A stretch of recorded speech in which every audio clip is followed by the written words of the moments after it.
Hello, boys and girls. We're back after a long interval for my health, and then obviously everything that's happened since. We have no football, no sports whatsoever, but I thought, fuck it.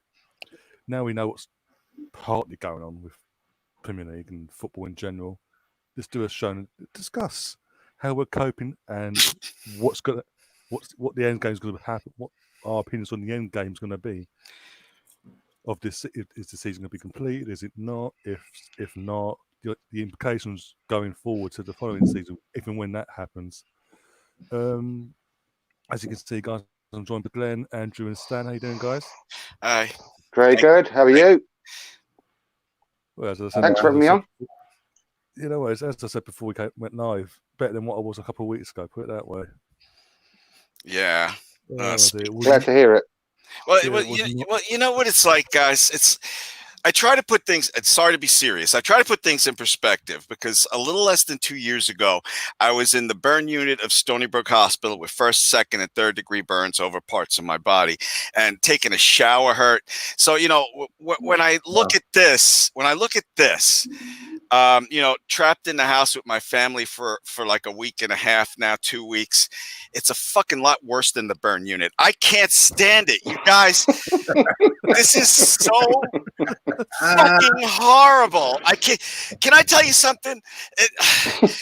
I told my wife, "Oh, my stomach. I got a stomach ache because I went out to McDonald's and got a double cheeseburger. Fuck you, Corona." So I tell my wife. Oh, my stomach hurts. And she's like, "Oh my God." And she feels my head. "Do you have Corona?" And she's like, "Well, stomach aches aren't Corona." I fell asleep in this lovely, fucking brilliant sofa just to get away from my wife and kids. I was asleep. One of those sleeps where you wake up with drool, right? It was so intense. All of a sudden, this arm grabs me, and I look at my family around me. I'm like, What do you people want? Am I dead? I was, save me. Send a plane over here. I'll pay you later. I'll live in the subway like they did in World War II when the fucking Nazis were bombing. I can't take it anymore. So how are you guys doing? Make sure you tip your waitresses. Oh my God. You think I'm kidding though. I can't take this. So how you guys doing? Oh my God.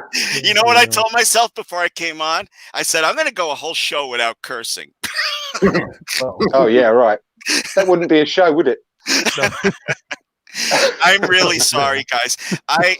That was trapped inside of me for like the last 48 hours. Oh, my days. Stan, how are you coping? You just said about you just said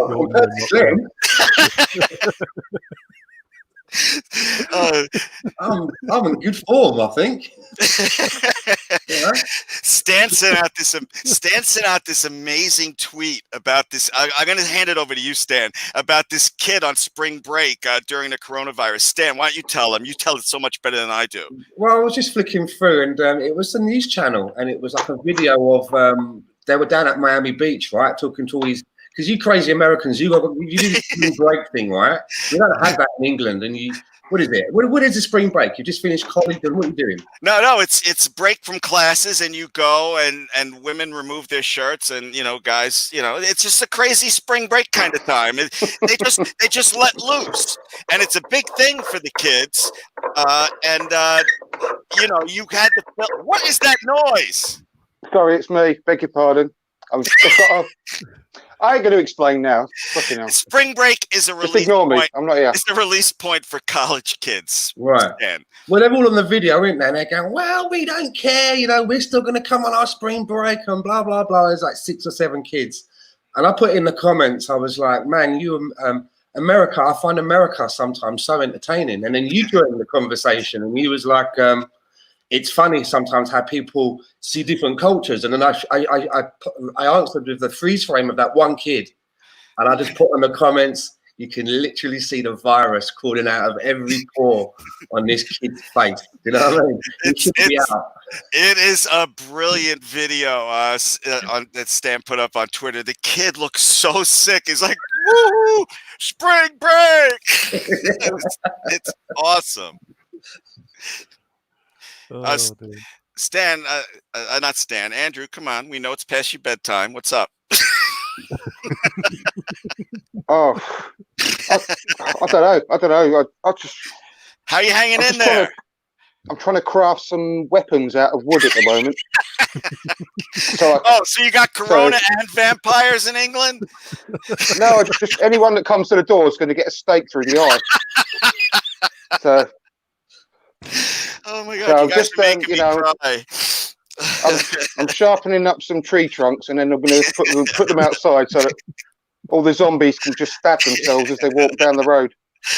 Oh But- my! It is kind of like a zombie movie, isn't it? We're trapped in the house. We got to go out for supplies, but we're afraid if we see anybody, you know. Oh, dear. I know it's just a nightmare, isn't it? Really. But anyway, what are we going to talk about? The season, how it's going to end, etc. Do you guys believe? Do you guys believe they're going to be able to do games? What they set the date, April 30th. I don't. I just can't see it. No, the second No, they, no, the second they went April 30th, I went, no, there's no way they can finish it, because by then, even if you allow yourself to the 30th of June, the cut-off point being because of people losing their money out contracts, this, that, and the other, you've then got them say they've got 2 months to fill in a 2.5, 3-month period of fixtures, and that's not including European football for the teams that are still in Europe, in European competition, FA Cup for us as well. There's there will be no time for it, and then you're giving them players a month and a half to recoup and go again. I agree with you, but I'm going to just bring up the other side of the argument here. Is I heard someone lay out how, you know, during the Christmas period we play all these games, and it is possible to bang it all out in a month. I don't know if I believe that or not, but you know, it is kind of a viable theory. No, Yeah. I don't think so. No, Visit- they've got to finish it, and I think the most viable option is to keep the rest of this year open. Basically, finish it up to Christmas time if necessary, and then start the new season January or February, so it finishes in time for the World Cup. And if needs be, start the new season and start the season with the points that you finished on last, from this season when it stopped. So everyone's got the handicap. I can't see any other way, really. I don't like that. I don't like the idea of when football starts again, you know, we are where we were a million miles out, and that's going to go into next year. I respect your idea, but I don't like it. It's not. It's just being realistic. I can't see any other way of doing it, personally. Yeah, the season is done where it is now, and Liverpool gets the title. I know you don't want Liverpool to get the title, Andrew. I know. They can't get the title. No, they haven't won it yet. Mathematically, they haven't. I really am. We void everything now, and everybody starts next season where they were at the beginning of this season. That's what I'd like to see happen. Well, I like that better than Andrew's idea. God, if I said that. No, I just don't like the idea. Start the season with the points you're on now. Retard.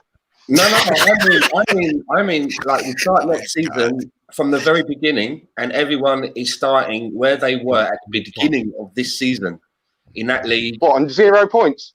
Yeah, restart. Yeah, this season never happened. It's like a reboot, basically. It never happened. It's void. We all start again next season from where we began at the beginning of this season.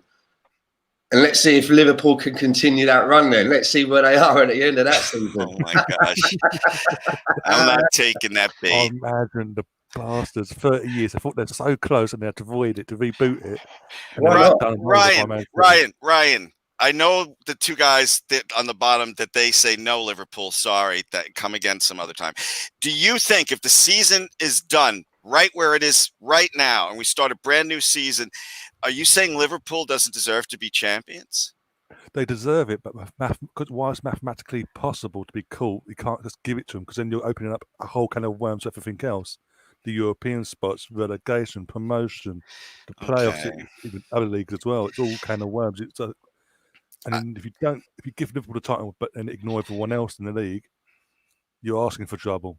Because then there'll be legal action taken on the FA, left, right, and centre by all the clubs.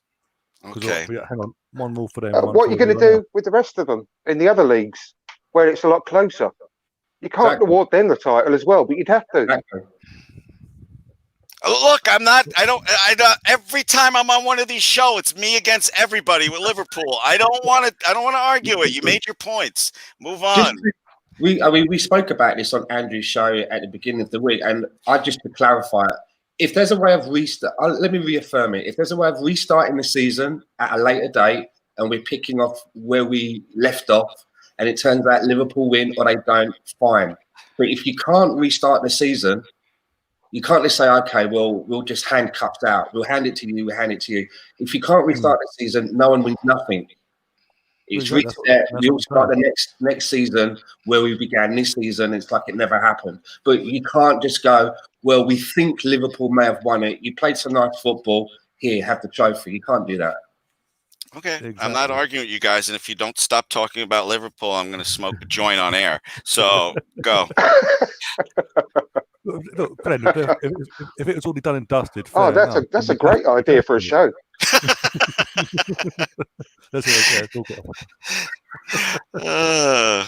Sorry, Ryan. What did you say?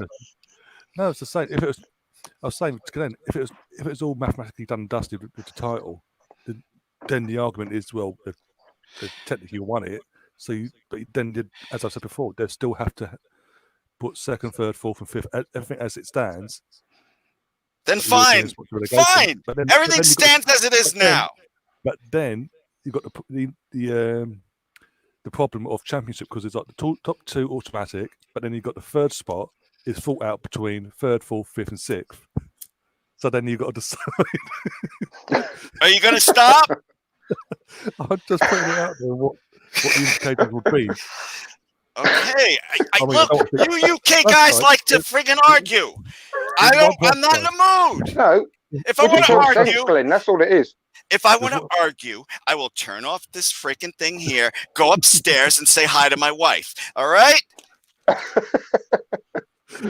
We just talk sense, Glenn. That's all we're doing. We're actually, common sense is what it's called. Or even Ruthless Gunner. Here's what he's got to say. Give it to the team that's undefeated this year. Now you're talking, Ruthless Gunner. I can get behind that. Yeah, absolutely. Oh my God. You know what drives me crazy is to pass the time I'm watching like every YouTube channel I'm subscribed to, because Arsenal has the most brilliant YouTubers on the planet, so at least there's so much entertainment there. But what drives me crazy is when people start talking about transfers right now. Oh, we're linked to this guy. We're not linked to anybody. These guys are facing billions of dollars in losses. They want to get their season started. You think they're thinking like that? Oh, I want to spend $100 million on this guy. Come on. That's the only thing. No one's going to have any money. No one's going to have any money to buy anyone. Exactly. That's the problem. Exactly. And we don't even know when we'll be allowed to buy them. What period would we be allowed to buy them in? If everything starts to run over, contracts, certain contracts are going to be finished. It's going to be chaos. Absolutely. Also, there's rumours in the UK that if the season isn't finished, Sky are going to go after the Premier League for revenue, basically for loss of revenue, because obviously the amount of goals they haven't fulfilled, which is ridiculous. In the circumstances that we're in, it's absolutely stupid. It will just have to be whatever they are owed will have to be taken off the next contract. Yeah, that's the only reasonable way it's going to happen. A clawback, yeah. Those TV deals are so freaking crazy expensive. I can't imagine that the lawyers didn't think of every single thing when they were drawing up those contracts. So yeah, I don't think there's going to be any arguing about revenue loss. They already have pre-stipulated agreements. You know what I'm saying? When you have all that money that it costs to get a TV package, that's all I'm saying. I don't think there's going to be arguing. A lot of people are going to lose a lot of money, and that's why I'm saying this transfer talk is silly. I mean, just before everything went tits up, you could watch the football on was it Amazon Prime? But you can't. Amazon Prime. I sat down to watch it here in Canada. They don't do it here, but in the UK, this was just a new thing, right? And then they were going to start showing games on Facebook. So all of that's probably up in the air, right? And we're getting around to the time now where they're going to be looking at who wants to buy the packages and this, that. It's going to be chaos. So just continue to illegal stream. That's what I'd say. Well, I thought that the Premier League would do a Netflix type, channel on their own, and don't actually have any outside broadcasters anymore. I thought it was definitely heading that way, but the fact that every club's going to owe them so much money, I think that's going to knock it out on the head. Sky. If every club's going to owe Sky so much money, that's going to knock that on the head for the next contract, I think. But from there on in, I'm sure it's going to go that way, whereby you can choose which match you want to watch rather than having it chosen for you every week. Yeah, and have maybe an archive as well. An archive, it'd be like Netflix, but for football. That's a great idea. It'd be brilliant. Yeah, my wife works in the TV industry, and it's a dying industry. Let's be honest. One of the few things that makes tons of money is live sports. So I find that funny. Your wife works in the TV industry. She's a Wookiee. She appears in some films. That doesn't make her work in the TV industry. All right. For those of you that don't know, Andrew, every time you tell that joke, I have to explain. My wife broke her ankle, and my wife broke her ankle and foot, and she's hobbling around now. She's doing very well, but she couldn't shave. But obviously, and I made a joke about helping her in the shower and a Wookiee, but she's better now, Stan. Although if she did naked cartwheels down a London street, you would think that it's a tumbleweed. But otherwise,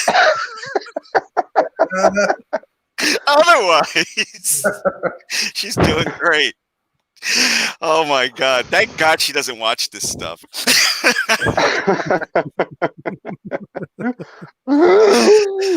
Oh my! Oh, sorry, I just put this awful visual in everybody's head. Where were we? Transfers. I went and I bought these cough drops because I had to go out to the drugstore pharmacy. I don't know what you call it in the UK, but I had to pick up some prescriptions. And when my wife saw that I bought cough drops, she's like, "That's a sign of corona. Let me feel your head." I'm like, "No, I just got a sore throat from yelling at you." You should have just plaited her hair rather than shaved it. So dreads coming off her legs. I keep throwing this show off course. I'm very sorry. What were we talking about, Ryan? Yeah, you mentioned the transfers. Everyone's all the media literally because they've got nothing else to talk about. Exactly. Transfer, but they're driving everybody crazy. I know. They're just making it up. Yeah, of course they are. They've always done that. But people see it, black and white. Oh, what speak can't lie. It must be true. They don't fucking learn. Yeah. You could say the Sun. It must be, even though the Sun are what they are. Oh, it must be true. No. I watched 89 today for the first time. I actually watched it for the first time today, and I watched it twice. I thought literally made all the hair stand up on end, and it's absolutely brilliant. So many memories. Have you all seen that? Yeah. Yes. Great watch. Oh, what a great documentary that is. I really enjoyed it. Look at you, Ryan. Yeah, I've got the Blu-ray and I've got DVD copy because I've got this signed by Alan Smith and Kevin Campbell, and the disc. Oh, wicked. Well. Lee Judges is watching old Arsenal games. I thought that was such a great idea. I have to start doing that too. Yeah, so that's how it's bad. I've literally got season review DVDs, and I'm just literally videos. I'm just literally putting them on, just passing the time. The good old days. That's great. You know, the best thing that they show on Sky was those Premier League years where they show the whole season start to finish. I like those programs. They should show those back to back. But let's say hello to Tony and Ray and Claude and everyone else is watching. All right, Claude. Hope you're well. All right, Claude. So how are you passing the time, Stan?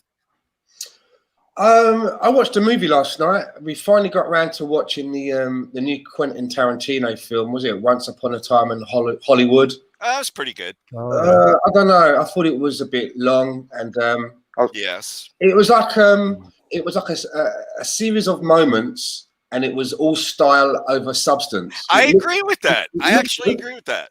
It looked good, had some really good scenes, but the story was a little bit long, didn't go anywhere for ages. A little bit like The Irishman, I thought. Oh, I like The Irishman. I disagree with you there, Yeah, but I I agree with you. I agree with you about Quentin Tarantino movie. You know, when you watch his movies, you know, you expect to be entertained from start to finish. And there were points in that movie where I agree with you, Stan. I'm like, oh, come on. Move on. Yeah. And we also, my missus has never watched Breaking Bad or The Sopranos, so you're watching a few episodes Breaking Bad at a time, and she's loving Breaking Bad. Oh, it's the best program of all time, I reckon. Yeah, I agree with that. My favourite. Everybody that's in there, all of the main characters, you know, from Hank, you know, the brother-in-law to his wife, they're all very good actors. They're all very good at what they're doing. Amazing show. That's Absolutely.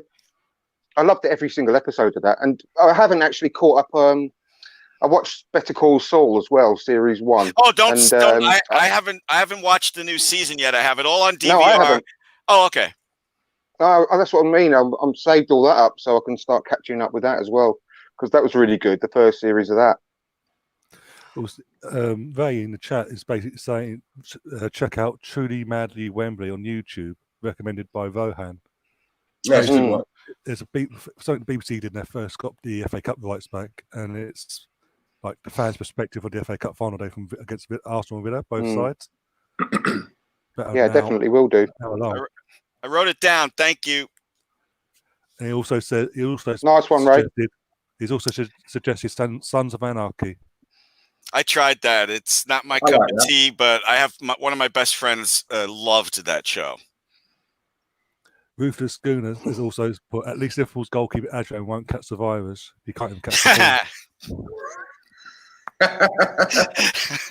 ball. Andrew's gone. That upset him. The other day I put on the Tottenham Leipzig highlights of that 3-0 game. I was laughing my ass off at them. So we're all passing the time as best we can. So what did you guys think about, there was some news, some Arsenal news last week. The guy that brought us the Stats DNA tool that we used to buy players like Mustafi and Xhaka, he left Arsenal and is now taking a job working for Arsene Wenger. I just wondered if anyone had any thoughts on that. I mean, I never really, I never really believed in that Stats DNA, to be honest. Yeah, sorry about that. I went onto the chat and then pressed the back button, and I cut myself off on mistake. I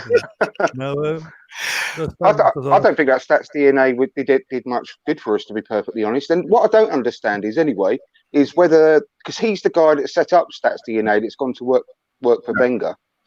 And what I don't understand, I know whether the whole company has actually gone with him to work with Wenger, or whether just that guy. So do we still own Stats DNA? Does anyone know? I think we still own the platform, right? Because we definitely bought it. Yeah, but is Stats DNA just that guy, or is it? I mean, is everyone else still there working for Arsenal, or what? It sounds like it's just Championship manager to me. I know. I don't think it was any. I don't think it's a big loss, to be perfectly honest, because it's very few success stories that we've got from Stats DNA, isn't there? Let's face it.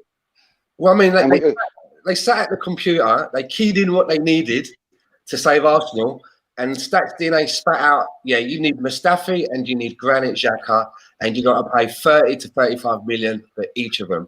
So, what? Yeah. Oh, okay. One of the few stories I believe is that Arsenal is trying to lower the fee to buy Ceballos. I'm not sure how you say his name, and that story I believe, or I want to believe anyway, because I would love for him to stick around for a few years. Do you guys think there's any truth to the rumor that they're trying to lower the price? I think the price was 36 million. Well, knowing Arsenal, they'll be trying their best to up the price, because we'll just pay it over the odds for everyone. But what I'm hoping for is that there's some small crumbs of comfort to come out of all this horribleness that's going on around us at the moment. And maybe, just maybe, because every football club around the world is going to be badly affected financially with this, and it's going to take an awful long time to catch up.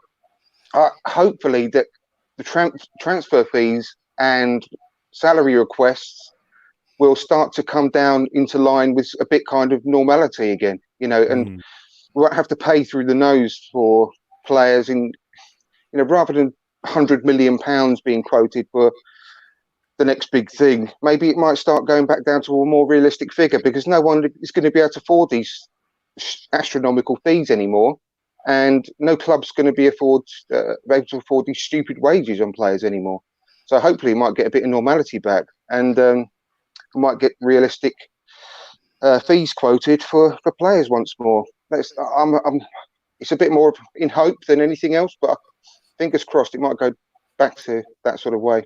That would be nice. To answer your question, Glenn, about Danis Ceballos. I know you hate him. Go ahead. No, not at all. I don't know where you got that from. Oh, I thought you tweeted, what has this guy done for us? I thought you did. Never mind. I did say I've not seen enough of him. Okay. I apologize, Stan. I apologize. That's good. But to answer your question about, you said, do we believe that they're talking about him trying to negotiate with him? I don't believe it in the slightest, and I'll tell you why.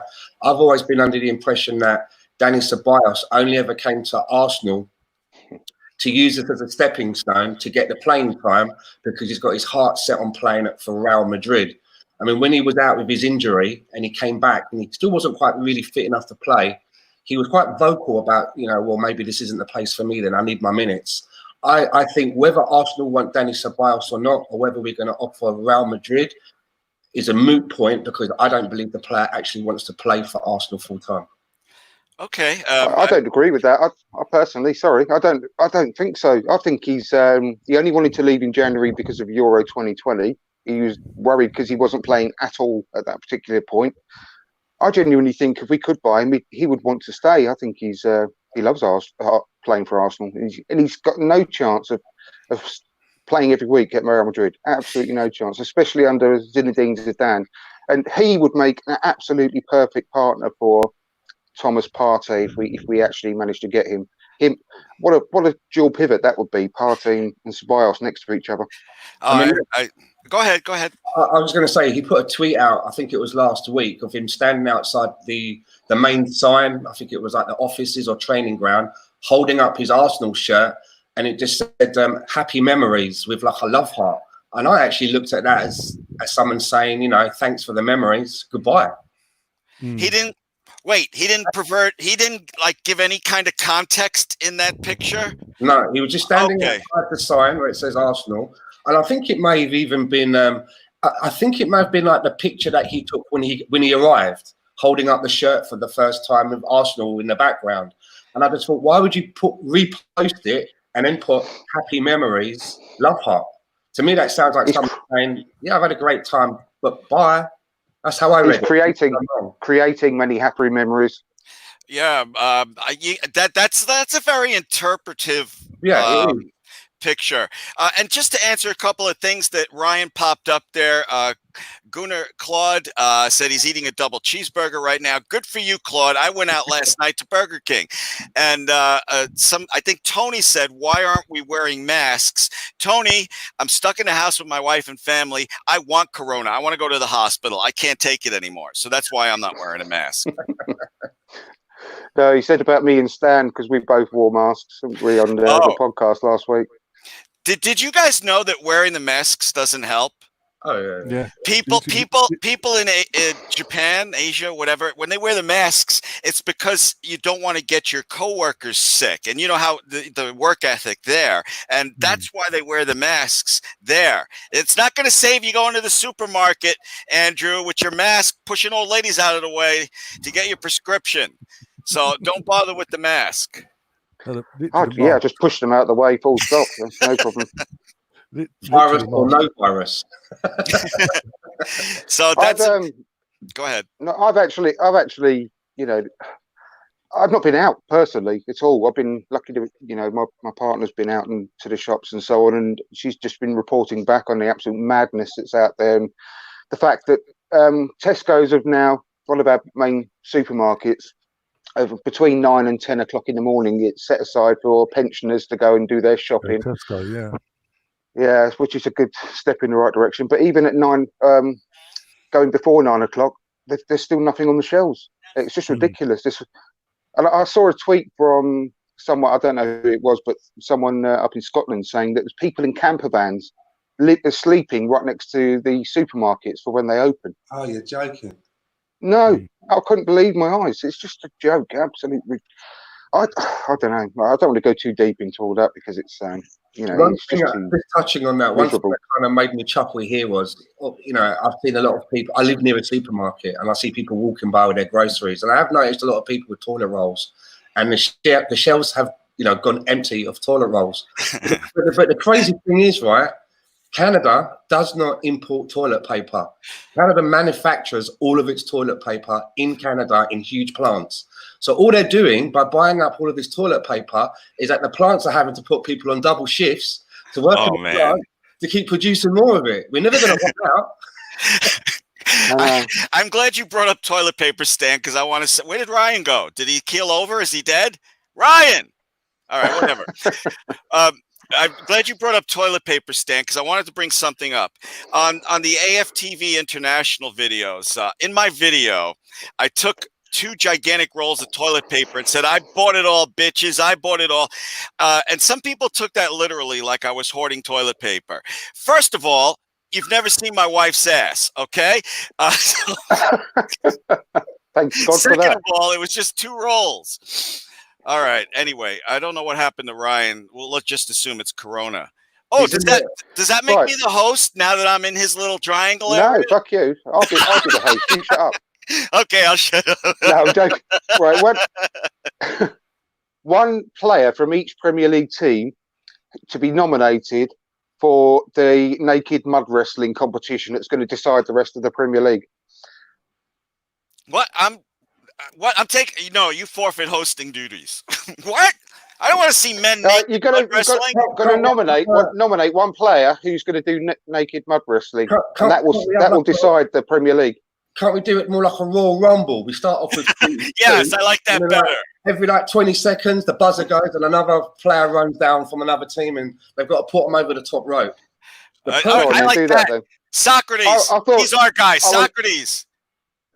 Socrates. I definitely think so. I think Kolasinac. Every time there's a scrap, he's the first in there. Guendouzi's the first in there. I know, but he's a streak of piss, though, isn't he? Lanky streak of piss. Streak of piss. What the hell is a streak of piss? Guendouzi's a lanky streak of piss. What you need Socrates or Kolasinac. I have to look up streak of piss. Go ahead, go. A lanky streak of piss is someone that's really tall and thin, Glenn. Oh, okay. Thank you. Hey, Ryan's back. Yeah, my laptop died. Just in time. Just in time. We were getting into some weird fantasies Andrew has because he took over the hosting duties. I heard. I said that for you because of your homoerotic fantasies, Glenn. Oh, I need this laugh so bad. Thank you, guys. I can definitely see Socrates, like I said in my podcast last week, I can see Socrates in a nappy doing some sumo wrestling, though, can't you? With his face. I like slippery ozil. No, we don't want someone's going to run away the first sign of trouble. Kolasinac is good for a tag team partner for Socrates. That's what I say. Yeah, definitely. I think we obviously saw off those knife-wielding thugs, as the papers like to point them out as.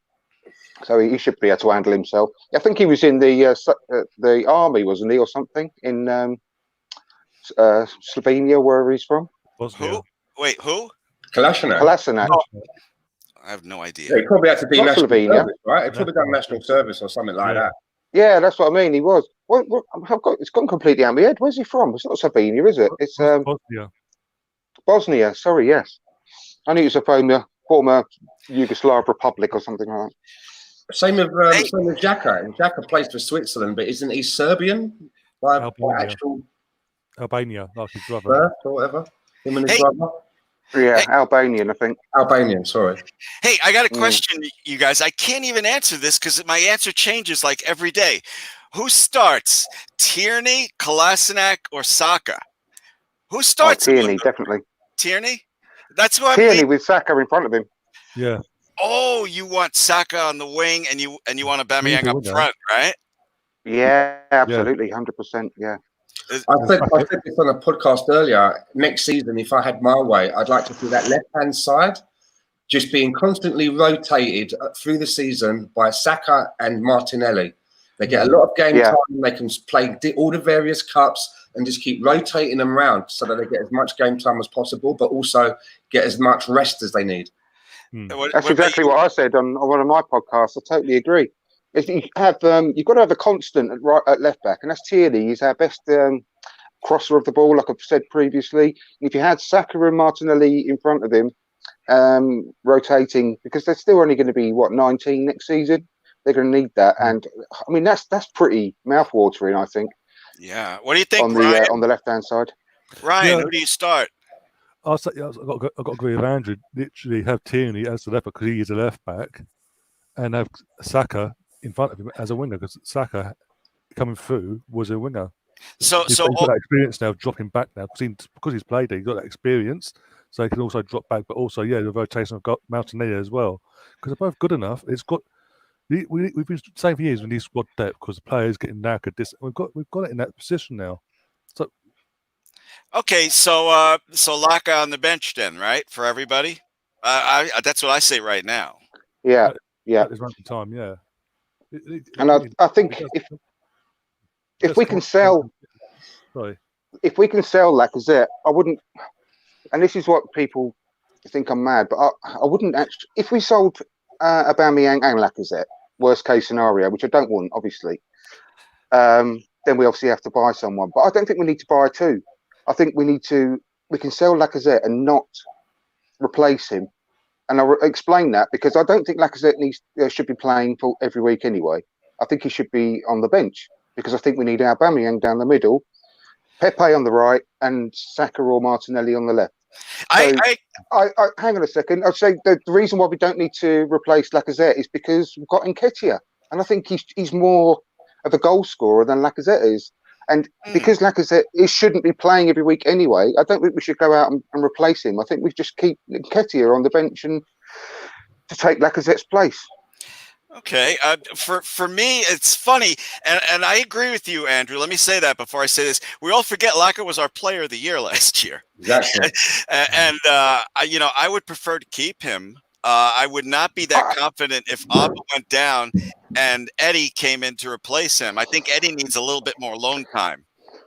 Listen, I don't want to sell either a Lacazette or Aubameyang in an ideal situation. I'm not saying that. But if we did, I'm saying that we could use the money elsewhere. That's all. Personally, I do still like Lacazette. And Stan said about he looks like a good prospect. And also, Stan, as well, the guy that's on loan in Spain, who's he playing for? He's on loan from Dortmund. Alex, God, his name's gone out of my head. A young Swedish kid. Okay, I don't know. Well, I put it on. I can't remember. I'll have to have a look. But I can't. He looks amazing as well. And I don't think that it should be impossible to get this kid either, because Dortmund have since he's gone on loan, Dortmund have obviously brought in Haaland. So I wish I could remember his name. I know it's Alexander something, and it's short surname. He looks the business. He really does as well. But he should be a good buy. But I do agree with you on that Celtic lad as well. He looks a good prospect too. His numbers are really good, and as I mentioned, where we watch the football here in Vancouver, we shared a pub with the Celtic Supporters Club, and a lot of the time, especially when the Europa League's been on, we're in there watching games at the same time, and that guy is constantly banging them away. And I know. He's got 22 goals in 27 games this season, I think it is. And absolutely. And he's only 22 years old. There's a Norwegian centre back at Celtic as well, who's about 17 years old. Okay. And from what you hear with the Celtic supporters and the football commentators and pundits up in Scotland. I know these days this is touted about all the time about the next so and so, the next so and so. However, this kid is apparently is at his age is far more advanced than the Virgil van Dijk, and he looks like a real prospect. And again, I can't remember his name, but he's next time you speak to your Celtic mates, ask about that Norwegian young centre back. He looks the business as well, apparently. And I think these are the kind of players where we should be looking to spend our money, because Yeah, I do. you know, someone like a Grealish, for example, if we go to try and put money, I'm just picking that name out. I don't believe that Arsenal is such a large prospect or such a big draw anymore. Whereas if you're getting good talent from somewhere like Celtic, a young lad like this Eduardo, who's like 22 years old, coming to somewhere like Arsenal would still be deemed for someone like him as a step up.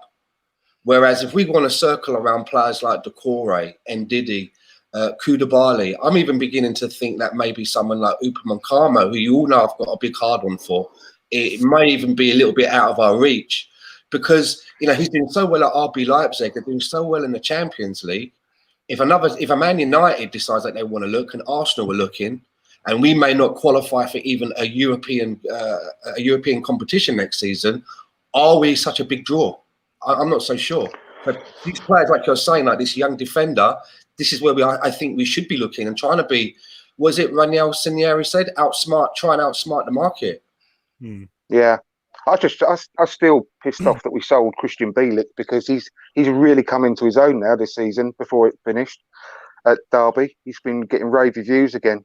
I couldn't believe how we gave up on him. He's still really young, and I bet you he'll go to a top club for a big amount of money at some point.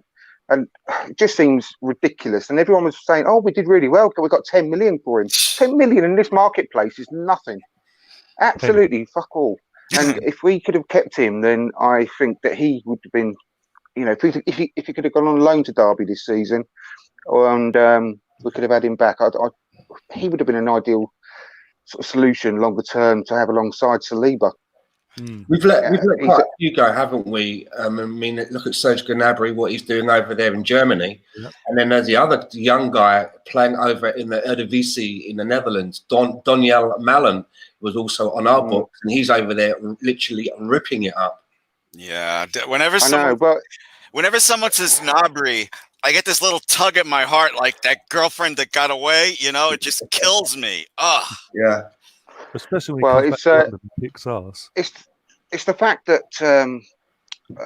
Christian Bielik was a defender and defensive midfield. How many defenders have we had come through? I know that we bought him, but he's been in our academy since he was 16, and you know, we couldn't afford to let a defender go that cheap.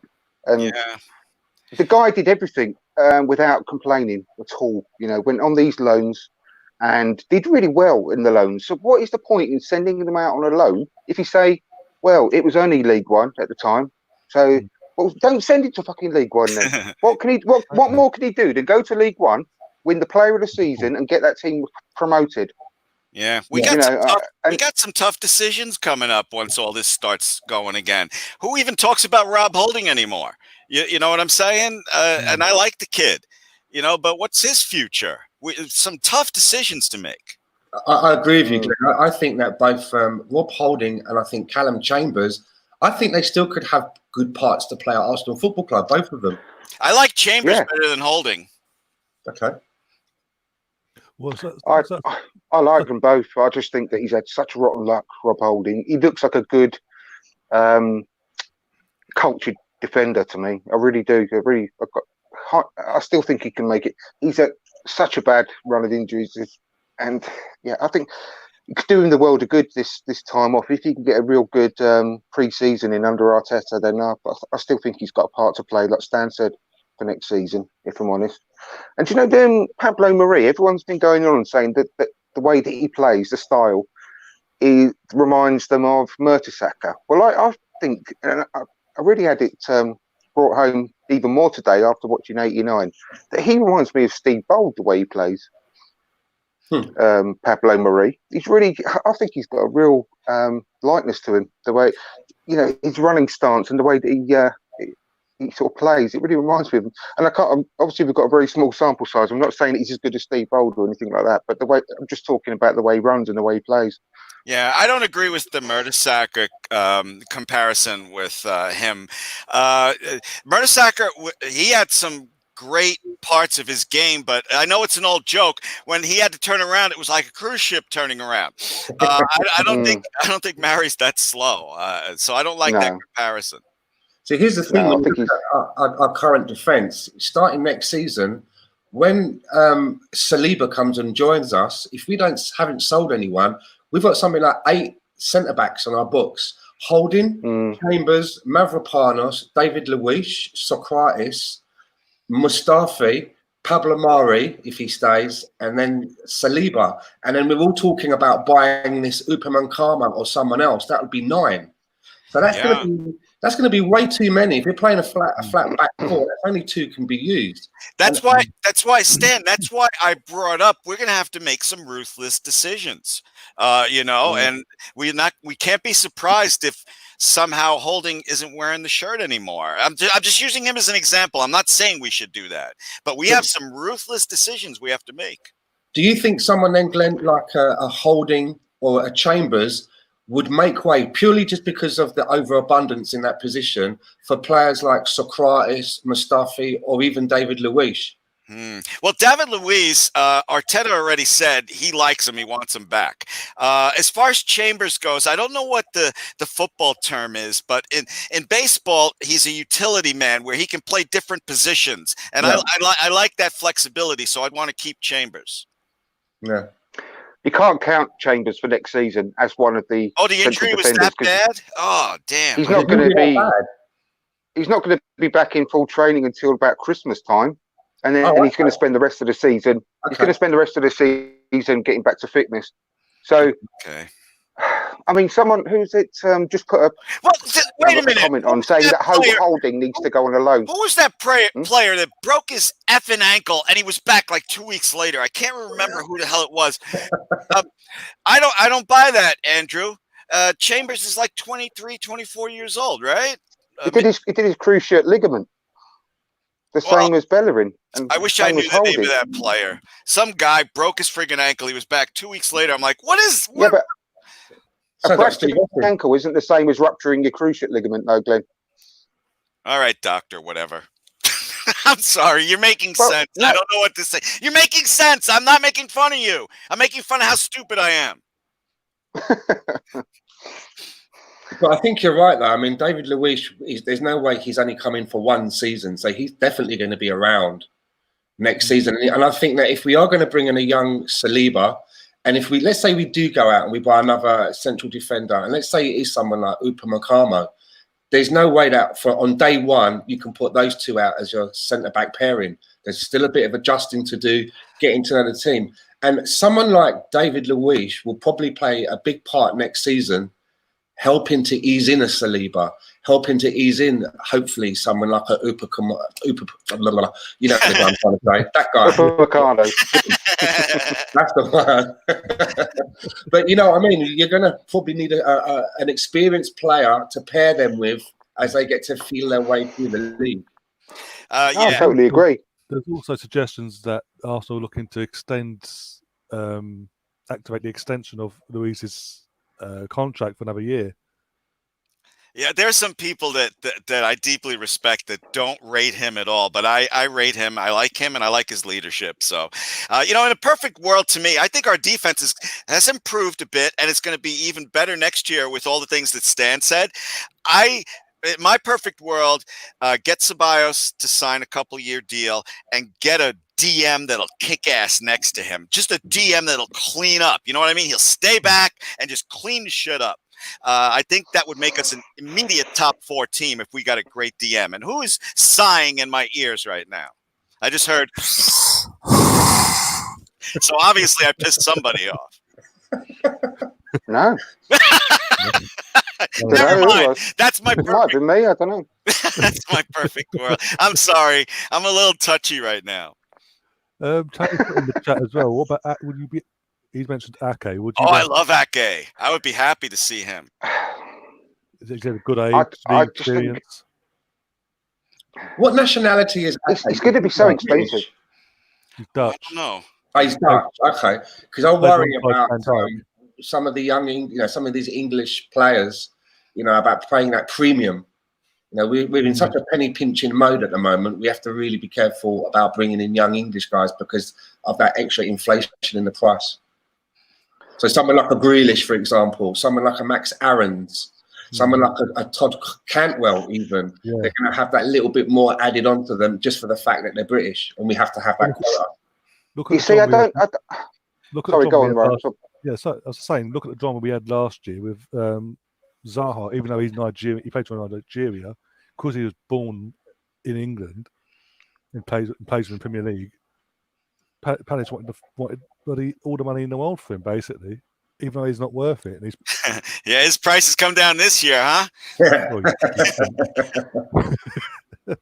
You see, I do honestly think that this whole mess that we're going through at the moment is going to have a big impact on the fees that clubs are going to command. Ridiculous. They're going to have to tell people. Look at Norwich. If the season got completed and they had to go down, for example, and I'm just using Norwich. I mean, I like Norwich; it's a great club, and I wish they weren't going down but they've got so many good players, and they're going to have to sell to balance the books, and they're going to be desperate. And especially like Villa as well, if they go down with all the players, they're 130 odd million spent in the summer, and if they go down, it's going to be an absolute financial disaster. And if they're not playing football now, and if they've got to pay money back to Sky, and all, goes on and on and on, they're going to have to sell, and they can't just like ramp the prices right up again. They're going to have to be realistic. And if there's any good for football to come out of this whole situation, I do hope that it's going to be, transfer fees and wages that players are going to command, because it's just not sustainable. And I think if this ever happens again, we've got to learn from this situation, that if we haven't got football for months, that no one ever foresee this coming. And it's going to make a massive impact on clubs right the way through all 7 divisions, the pyramids. And it worries me big time. It really does. I'm not worried about them sorting this whole thing out.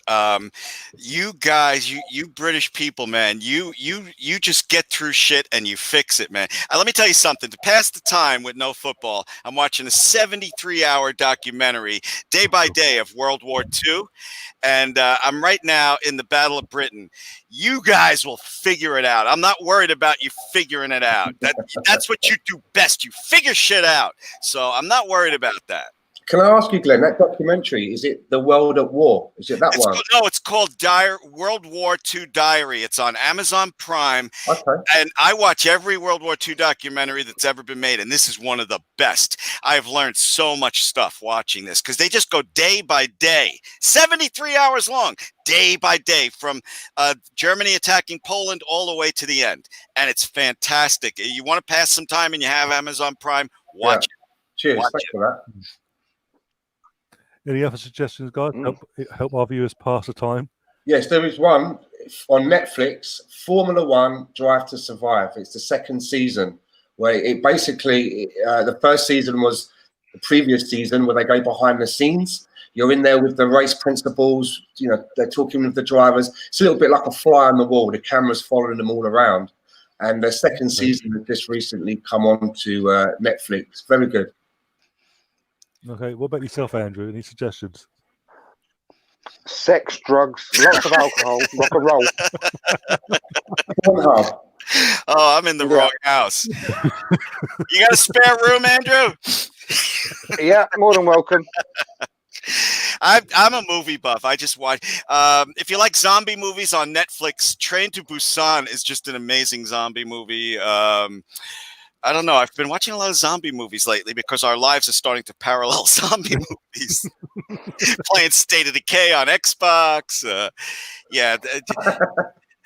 But once again, the thing that has taken up the most time, I'm also making another video, by the way. It'll be out in the next few days. But that World War II documentary has been a lifesaver for me. I've been watching it for 2 weeks, and I'm only in 1941 right now. Just started 1941. Oh, yeah. The other thing was whittling. Remember I said before, whittling loads of weapons. Oh, that's right. Because in your area of the UK, there are vampires also, besides Corona. No, just Or is it I just don't want, if vampires no one with dare Corona? walk up to my house, I'll Vampires just with stab them through the Corona. eye hole. I've got you down more as Floki the boat builder off of Are I you love directing Vikings, that? Stan. I love Vikings. Great show, isn't it? Oh, I love that show. No, I'm whittling loads of weapons. That's what I'm whittling. Oh my days. Andrew, wait a minute, Ryan. What are you doing to pass the time? Well, literally, as I say, I've got like videos and DVDs of the season reviews. I'm mainly watching them, or Only Fools and Horses, like Del Boy, or literally anything Shaun of the Dead, Zombie. Oh, Shaun of the Dead. Love that. I gotta watch that. Shaun of the Dead. I've seen it like 3 times already. Hold on. Where's my Has pen? anyone seen the little clip that both Simon Pegg and Nick Frost put together recently in the last couple of days? Sort of using a part of the film, sort of bits from the film and this, that, and the other, but basing it on that and here and now. Don't go to Winchester. Look what happened last time. And this, that, No, I haven't seen that. I'll try and find it. I'll send you guys the link afterwards. But yeah, Definitely. very, very amusing. Again, it's about a couple of minutes past the time. But also, what's helping me pass the time is the memes on Boris Johnson. I mean, Andrew, I sent you one during the week. Yeah, that was good. My brother made it up, and it's basically when he was saying, "Oh, during this time period, people will die. You will lose your loved ones." And it literally, as soon as he says that, it cuts to Lord Farquaad of Shrek, where he's like, Yeah. This is the sacrifice I'm willing to make," and so forth and so forth. It's to a T. It's brilliant. Tony's saying 28 days later, still his favorite zombie movie. Yeah. I'm willing for everyone to make. That's when he wakes up from the coma in the hospital and starts walking the streets of London by himself. I just watched that a couple week ago. I thought of Corona. Is that what the streets of London are like right now? When that guy wakes up from the coma and there's nobody? Not far off, yeah. Yeah, the best way to describe it here is it's like 28 days later. Like every time I have to go out for a cigarette or whatever, it's always like it's a Sunday morning. It always feels like it's 10 o'clock on a Sunday morning, hardly anyone around, but it's like 5 in the evening, 4 in the evening, you know? I can't tell you how many times I forgot what day it was. I cannot tell you. The only reason I know it's Sunday is because I woke up. I'm like, oh, God damn it. I got to be on Ryan's show. That's the only Remember that? I'm kidding. Oh, is this going to be, Ryan, I'm joking. Is this going to be an hour and a half show? By the way, as long as you guys, I've got to go fairly soon because I've got to get the little one bathed and into bed. But yeah, no, mate. Yeah, well, I was going to say something. It's gone out my head because I'm an old man. What was I going to say? Oh, yes. There was this film that I've been recommended to watch. It's been out 2 or 3 years. I know it's quite old, but apparently it's good. The Purge. Have you heard of The Purge? Where the American president gives everyone 24 hours to do what they want. Yeah. There's like 3 of them now. I think there's like 3 of them. I've seen 2, I think. Yeah, I haven't watched any of them, so I might watch those as well. The first one I kind of liked. It's basically for one night you'll have to go and get it all out of your system, rob, beat people up or whatever, right? Yeah, I'm going to do that. Purge. Yeah, I'm not talking about watching the film. I'm going to go and do that. It's the Purge complete. Yeah. Oh, I could just imagine you running up and down Hinckley High Street with like a blowtorch. Yeah, well, my whittled weapons. Yeah, your whittled weapons, yeah. Yeah. Definitely, yeah. If you're looking for something to watch as well, look out for, it might be on Amazon Prime. It's a documentary and it's called Kaiser, the Greatest Player You've Never Heard Of. And it follows this guy. He played in nearly every single top Brazilian football team, but the guy couldn't play football. All of the players knew it. They would get him into the club. The owners wouldn't know it. He was like the party guy. He'd organise parties, nights out, girls, drugs, whatever. And he even got to playing for teams in Italy, in Europe. But he would always do everything that he could do to never actually kick a ball. He didn't play. You had me at girls and drugs. So there's one story. There's one story where he's at one of these Brazilian teams, and he's on the bench, and the coach looks at him and tells him to warm up, and he's telling the story, and he's like, "I'm basically shitting myself. Right? They're trying to put me on. I'm supposed to be coming back from an injury." He goes, "So I didn't know what I was going to do." So he goes and starts to warm up near the away supporters, and as he's warming up, he just turns around and starts punching one of the away supporters in the face.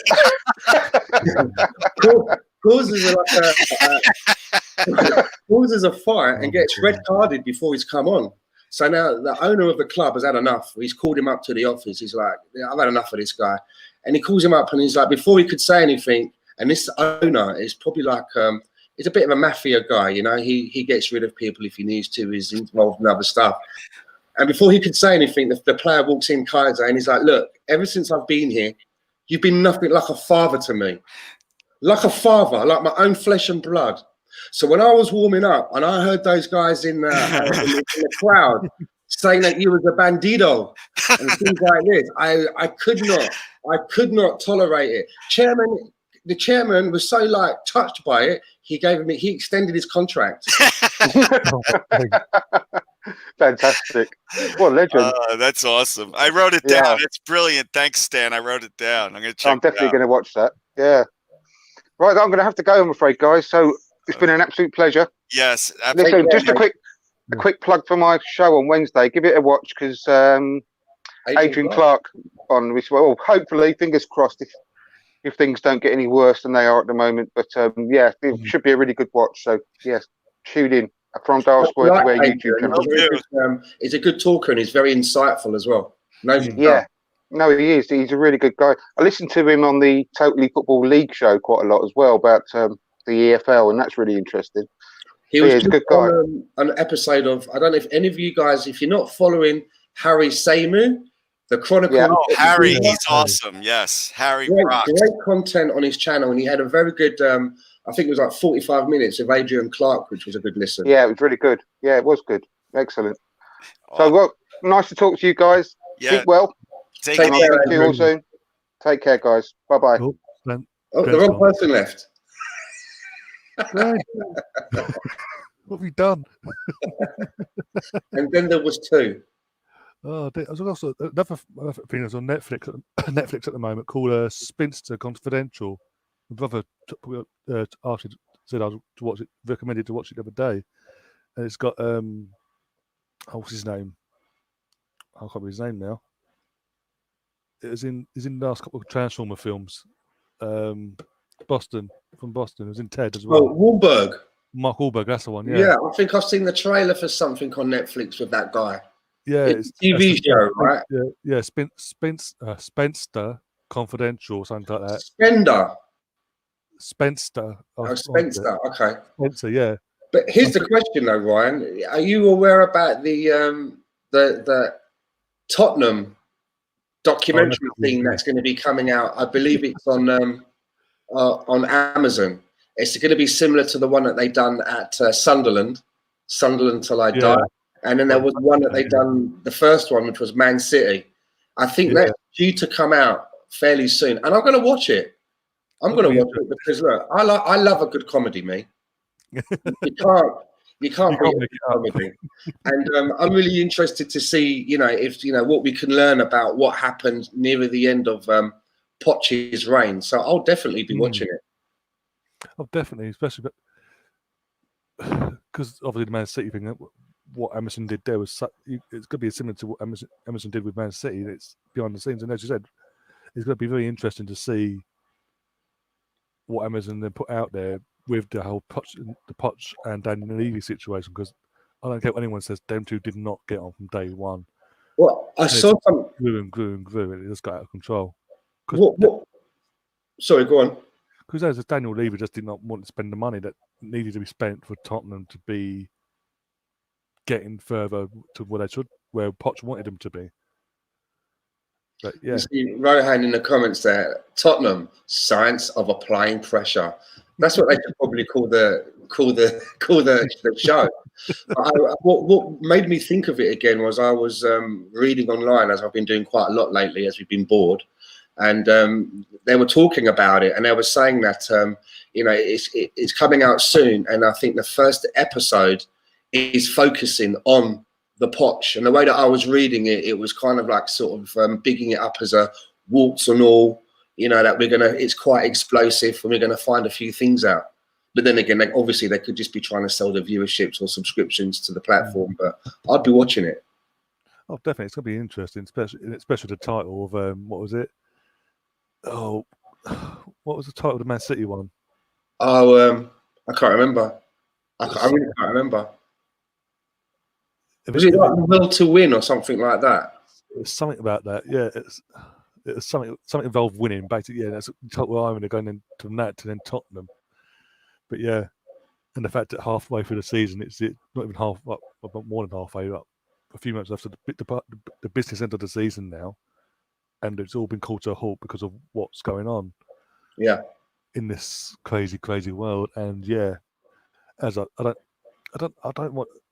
don't see the season being finished because I don't. Till the 30th of April.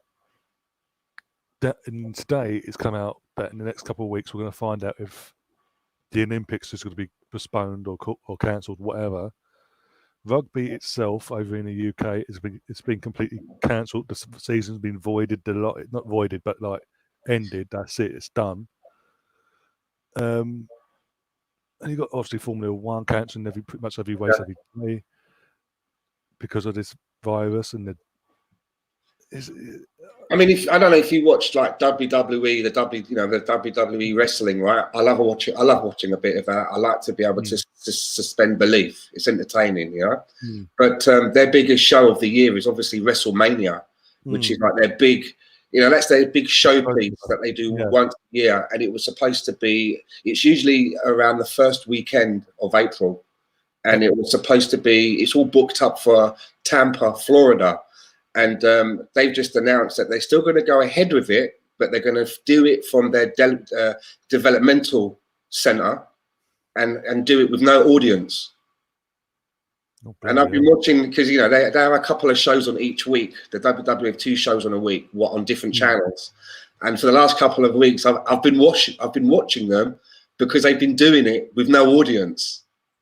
And, wrestling is a very interactive thing, right? You got a crowd, they all bring signs. You cheer for the good guys, you boo for the bad guys. The wrestlers come out and do their talking pieces. Yeah. And it's really strange watching it, and you can just hear a pin drop.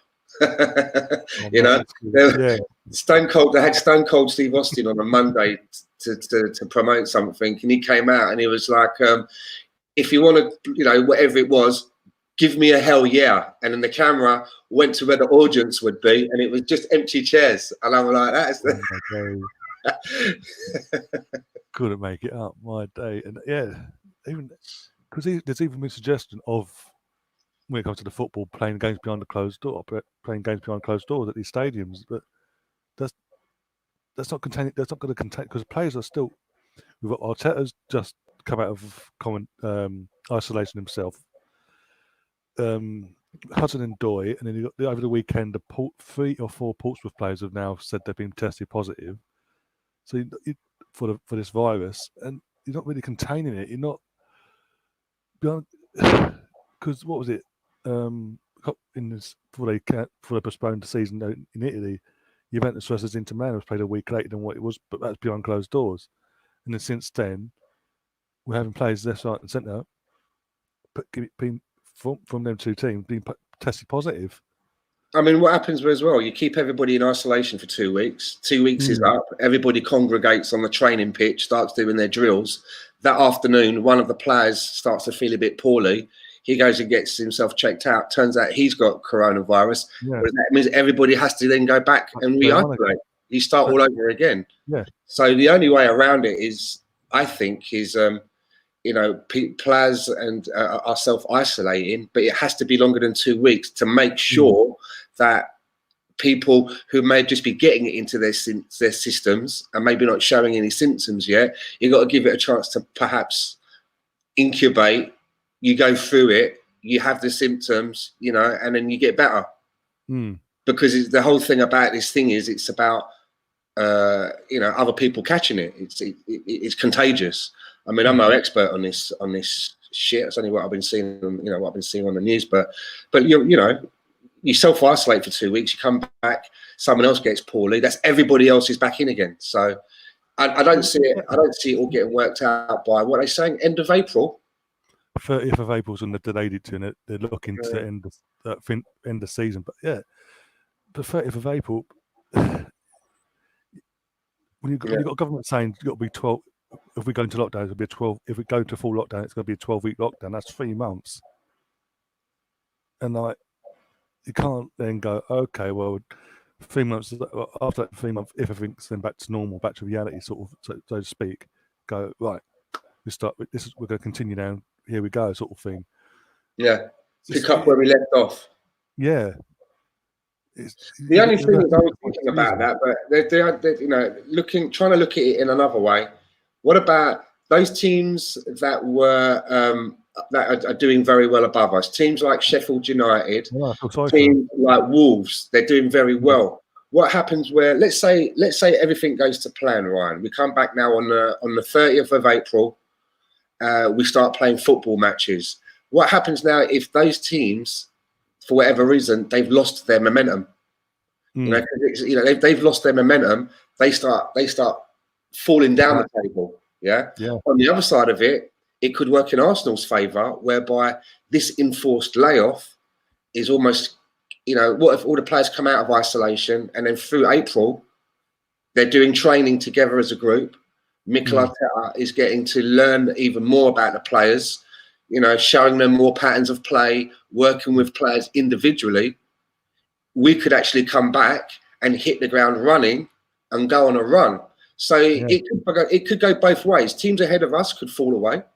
We could come back and do really well, or we could come back and do even worse. So did you know what I mean? But, I mean, it could work in our favour, or it could totally go against us. And that's why, as I said earlier, I'm all for, if you can't restart it, then there's no way you can say, we're going to end it now and just start handing out the trophies. You can't do that. It's easy to sort Liverpool out. Liverpool's the easiest one to sort out. But as you work down to relegation, then the next league, and then the next league, you can't just hand out cups. There's too many teams that are too close together. It's too hard to call. Well, especially when, as I was saying earlier, the third promotion spot going into Premier League from League One to Championship, etc. It's always been a playoff. It's never been automatically the third spot. So you've got to then decide how you're going to do that then, because you can't just, because if you just go, all right, the team that currently third gets it, then you've got the other fourth, fifth, and sixth team go, well, hang on. In a normal season, one of us could have got that spot in the playoff. So as years gone by, team that finishes third never normally wins the playoff. It's always the least expect out of them four. So you got all that sort of effect as well. So it's you've got what was it up in Scotland? You've got Hearts, the owners saying to the players, you need to take out like half your wages basically so we can sort of survive. Yeah. And obviously, I think one player from France, I can't remember his name, but he's basically terminated his contract so that his whole wage then goes back into the club. He's gone back to France, basically. Right. But we've seen teams like Barnet, since this isolation has come into place, the suspension of football as well, that they've had to lay off staff as well because there's not enough money, because they're losing so much money in match day. They haven't got the money to support their staff, and they're having to lay staff off. You know, a lot. There's a lot of teams that don't have as big as big commercial deals. But as big as people like United, even us to a certain extent, and that match day revenue, and they're not getting the bums on seats. It's killing them. You know, and they don't have vast of reserves to go for like 12 weeks of just paying everybody. It doesn't work like that, you know. So, yeah, difficult times.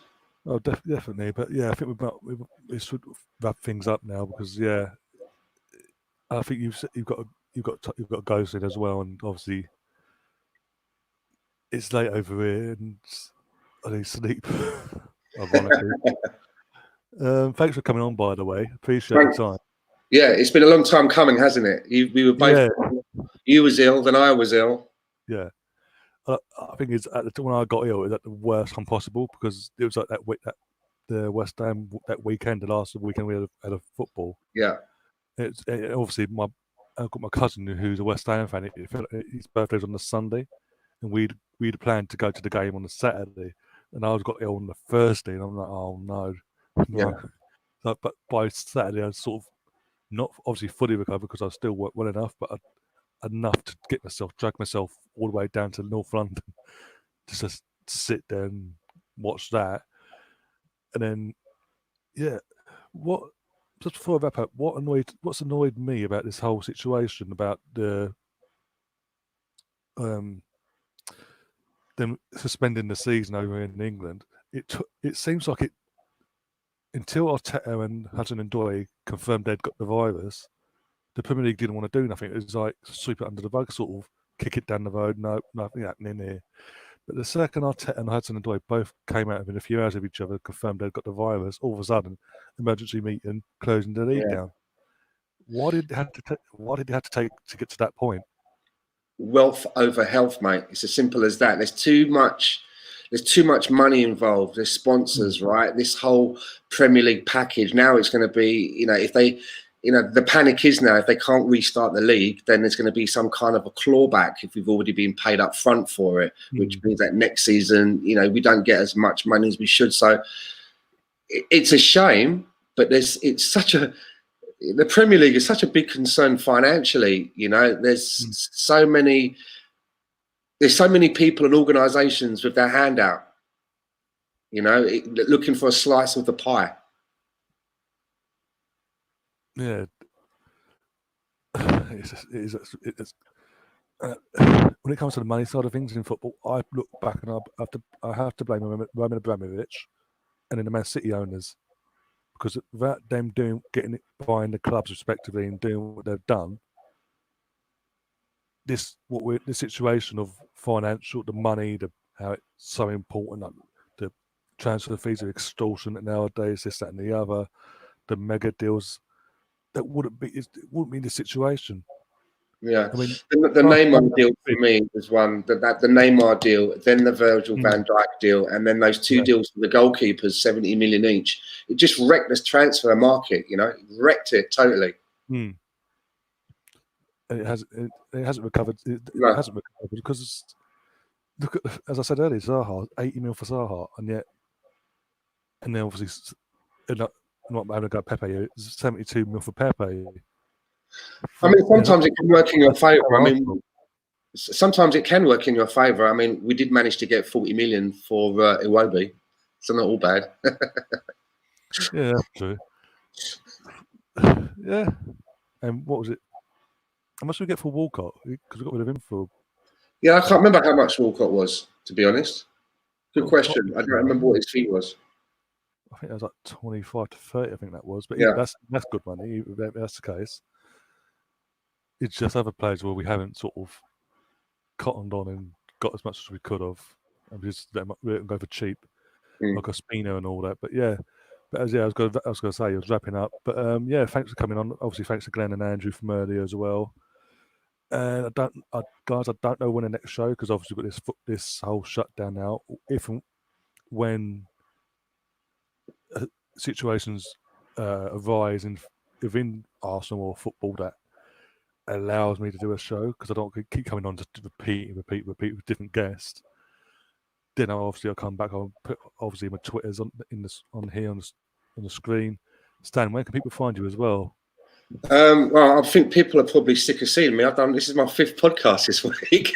I think people are probably like, I don't want to hear anything else I've got to say. But my Twitter's there on the screen, the underscores and that. Yeah, so thanks very much for having me on. And I'm going to be like everybody else now, scouring Twitter to find any mere morsels of Arsenal chat and football chat. Oh, definitely, and again, same.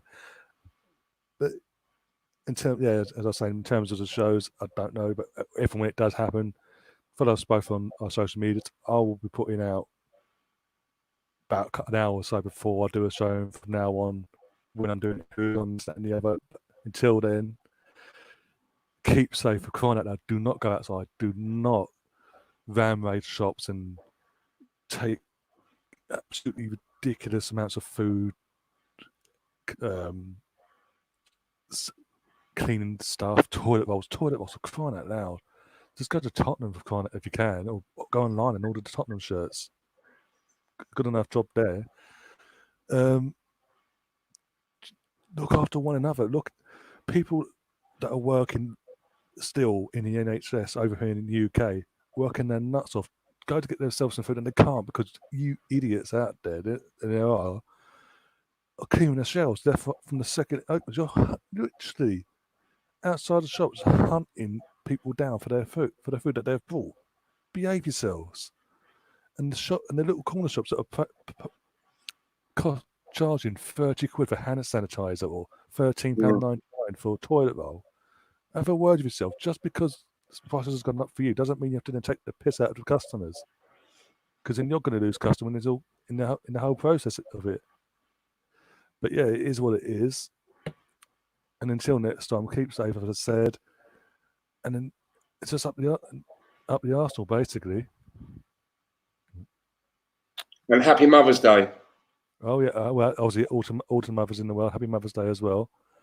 You forgot that. That's a thing. Days all mixed up as well.